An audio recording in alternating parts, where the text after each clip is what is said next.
kami atras dito. Aray ko, ang ulo ko. Nako mga pre, mag-ingat tayo. Ang lalakas ng mga lutang nila. Paano na to mga pre? Isira ng lutang ko. Nako, paano na yan? Lulusubin tayo nito. Nako, dito na lang ako. Pasensya na. Okay lang yan ulok. Kaya natin to. Ano kayo dyan? Papalag? Akala nyo atras kami? Haha, hindi nga kayo makalapit sa amin dito eh. Kasi ang duduwag nyo. Anong duwag pinagsasabi mo, Tygax? Kung kaya magharapan tayo. Sige, talaga. Ha, eto para sa'yo. Eto din para sa'yo.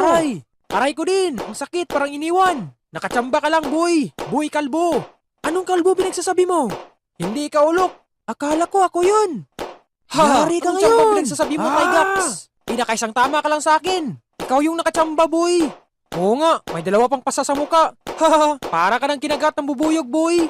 Parang takot yata yung dalawa, boss. At yung isa, putol ang kanyang lutang.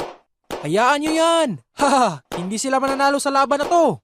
Huy, kalbo, kung matapang ka, lapitan nyo kami. Talaga ba? Parang takot yata kayo, no? Hayaan natin yan, ulok. Importante hindi tayo atras dito.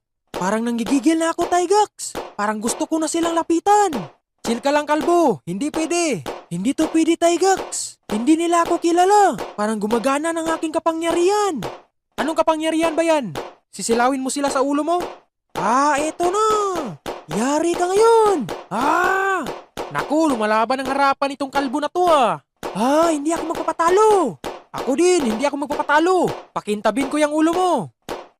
Haha, mabuti nagharapan yung dalawa. Pero focus tayo sa ating kalabanin. Akin si Tygax. Oo, sa'yo na yan. Akin si Sagbo. Umanda ka. Naku, yari. Huwag kang tatakbo. Ano? Ang dami mo ng pasaboy. May bukol ka pa. Ulok 2.0 ka na yata. Hindi naman masakit. Bakit? Nasasaktan ka? Hindi naman masyado, par. Ayos ka rin, par. Ito yung hinahanap kong digmaan. Basagan ang muka. Kamusta ang bakbakan, par? Ano? Sasabihin ko ba na okay lang? Naku, ano ba yan? Lugi ka niyan, par.